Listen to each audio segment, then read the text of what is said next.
Hola, en este vídeo vamos a tratar de unos temas muy interesantes en física, que es los sistemas de referencia. Dado que un movimiento lo definimos como el cambio de posición respecto de un sistema de referencia, tendremos que entender cuáles son los principales tipos de sistema de referencia que existen. Y aquí vamos a verlos, empezando por el más sencillo, sistema de referencia lineal, aquel que nos fija la posición de un punto, porque para eso vale el sistema de referencia, para indicarme la posición de un punto, en una única dimensión. Entonces, el sistema de referencia lineal sería, por ejemplo, esto que tenemos aquí. Se fija un origen, hacia un lado los valores van siendo positivos y hacia el otro van siendo negativos, de manera que un punto puede estar en la posición 2 del sistema. Si avanza y se desplaza y va hacia la 3, pues pasa a estar aquí, o podría ir hacia la posición negativa, hacia el menos 2. Esto es muy interesante porque el sistema de referencia lineal no tiene que estar siempre en horizontal y nos vale para muchas cosas, aunque a veces el movimiento no tenga que ser necesariamente totalmente rectilíneo para indicarnos cuánto avanzó un móvil en un movimiento rectilíneo, bien sea uniformemente acelerado. Usaremos estos sistemas de referencia lineal. Pero fíjate, el sistema de referencia que usaremos si estamos trabajando con la caída de los cuerpos será también un sistema de referencia lineal donde habitualmente el origen, el cero, lo ponemos a la altura del suelo y más arriba están las cosas en posiciones cada vez más altas. De manera que cuando un cuerpo cae, al ir de una posición más alejada del punto 6 hacia el punto 2 y luego hacia el 0, cuando se desplaza en esta dirección, el espacio que recorre es negativo porque su cambio de posición le hace estar cada vez más cerca del origen y las velocidades en este sentido tendrán un valor negativo. Todas las velocidades que vayan hacia abajo y los desplazamientos que vayan hacia el suelo, por eso en la caída de los cuerpos son negativas, mientras que cuando lanzo algo hacia arriba, las velocidades en este caso serán positivas, mayor que cero, en función del tipo de sistema de referencia que estoy utilizando. Un sistema de referencia lineal que me indica solamente la distancia respecto del suelo. Claro, si siguiésemos hacia abajo, tendría el menos 1, el menos 2, en posiciones cada vez por debajo del suelo, como si fueran los sótanos de un garaje.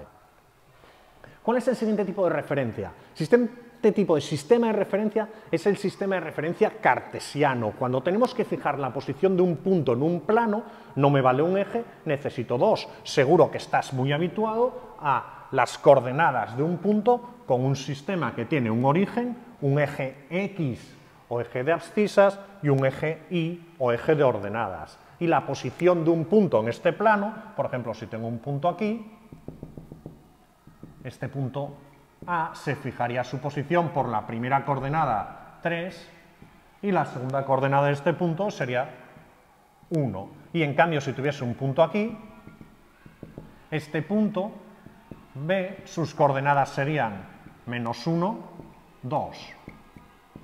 Siempre la primera coordenada corresponde al valor de la X y la segunda al valor de la Y.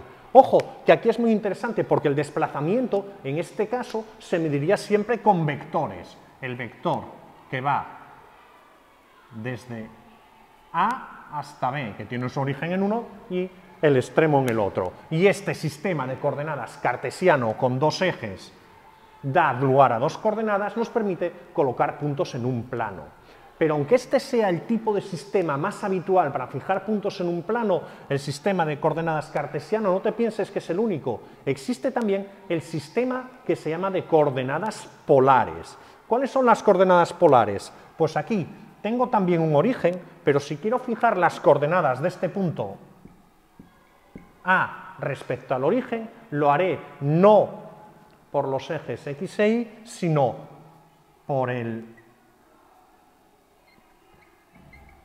que llamaríamos vector posición o radiovector del punto. Entonces, definiría el punto A por el módulo de este vector, el valor de este vector, pongamos que tiene 1, 2, 3, 4, 5 unidades, pues entonces este punto A estaría localizado por el módulo del vector y el ángulo que forme el vector respecto de un eje que consideremos fijo en una posición. Entonces, si esto fuese en 30 grados,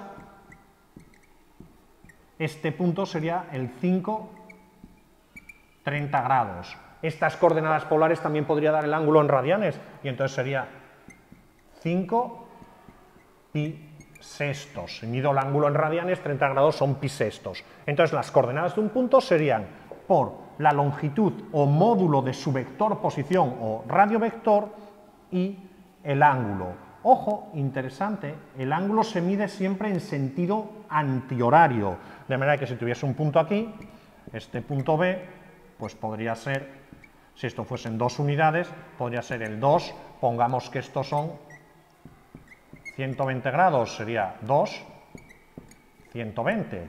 Y si tuviese un punto aquí, C,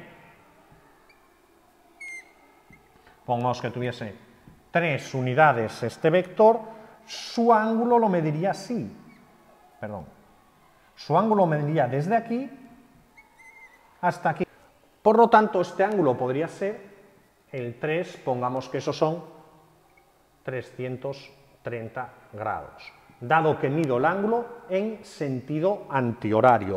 Podría medirlo así, pero en este caso, si esto fuese, serían menos 30 grados. Podría poner 3 menos 30 grados, pero convencionalmente se mide en sentido antihorario. Si fuese en sentido horario, en el mismo sentido de las agujas del reloj, eso habría que ponerle un menos delante. ¿Qué más tipos de sistemas de referencia hay? Claro, si yo quiero medir algo y colocar su posición en el espacio, para unos ejes cartesianos necesitaría 3 ejes y entonces tendría las coordenadas x, y, z, y también podría hacer eso en el espacio con un radiovector y 2 ángulos, pero sería algo más complejo. Igual que es un concepto algo más complejo, lo que se llama un sistema de referencia inercial o sistema de referencia no inercial. Pero esto te lo explicaría en otro vídeo y ya es correspondiente a cursos superiores. Espero que esto te haya servido. Hasta pronto.